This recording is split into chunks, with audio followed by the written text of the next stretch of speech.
Deadly poisonous snakes, handled with as much respect as a waiter ladling out spaghetti.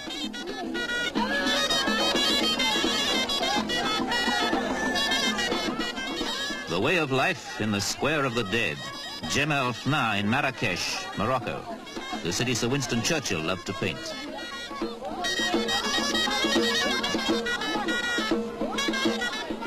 The mystic business of mystifying snakes must be one of the strangest tourist attractions in the world. But there's no tongue-in-cheek about this ritual in a land where ritual and ceremony are part of everyone's living. Certainly the royal guard outside the king's palace in the capital city, Rabat.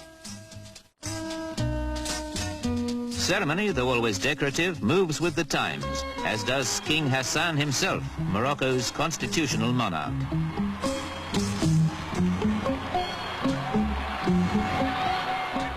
Hassan and the young crown prince are close to the people, especially on this their national day, a time to take stock and announce new policies. The weighty business of making a nation's living is a heavy burden for a modern monarch. Others make their way along more traditional paths. Taking a nation from the Middle Ages into the 20th century is a question of knowing what best to preserve. The filigree carving of the great city gates is a style that survives unaided, as do the medieval bastions. And certainly the storks, adding their own touch to traditional Arabic architecture. Traditions are handed on to the illiterate by those who make their living by telling stories. Myths, legends and heroic tales are passed down, with interruptions for the equally ceremonial taking of mint tea.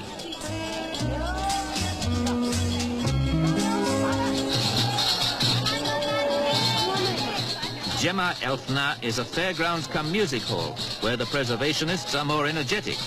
These tumblers start at 3 years old.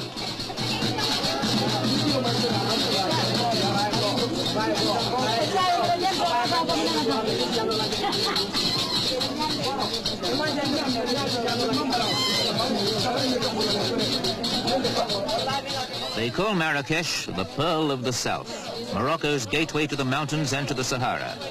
If you want to collect a caravan and trek across the desert, this is where you start, the Thursday morning camel market.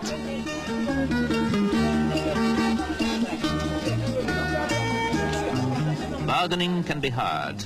A good working camel's worth more than a Cadillac to caravan traders and to farmers who use them for ploughing the rich agricultural land northeast of here.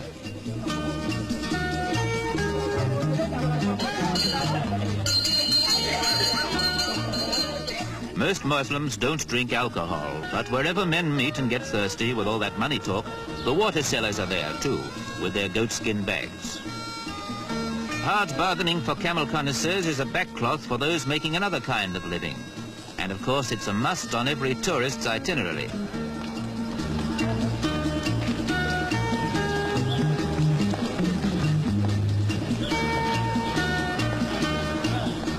If climbing onto a camel isn't authentic enough, you can always don tarbush and jalaba and take your chance at choosing one of the best out of Morocco's population of more than 1 million mules and asses.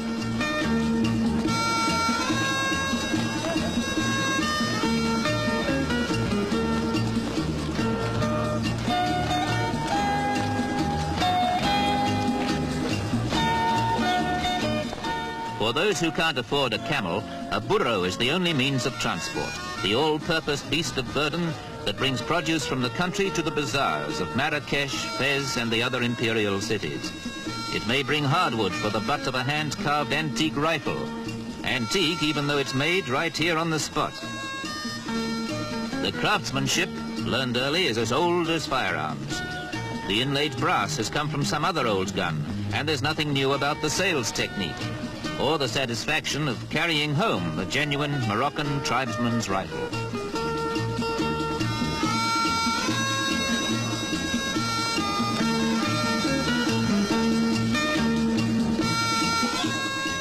Next to agriculture, tourism, epitomized by the color-splashed bazaars, is the major currency-earning industry.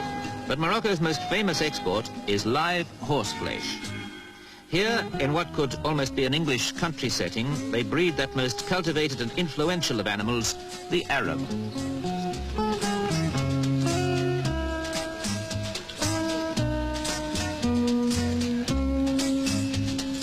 not far from the great walled city of Meknes, is the Ara Marocan, the state-financed stud, a nationalized industry that best illustrates Morocco's desire to keep the best of the old and make it pay.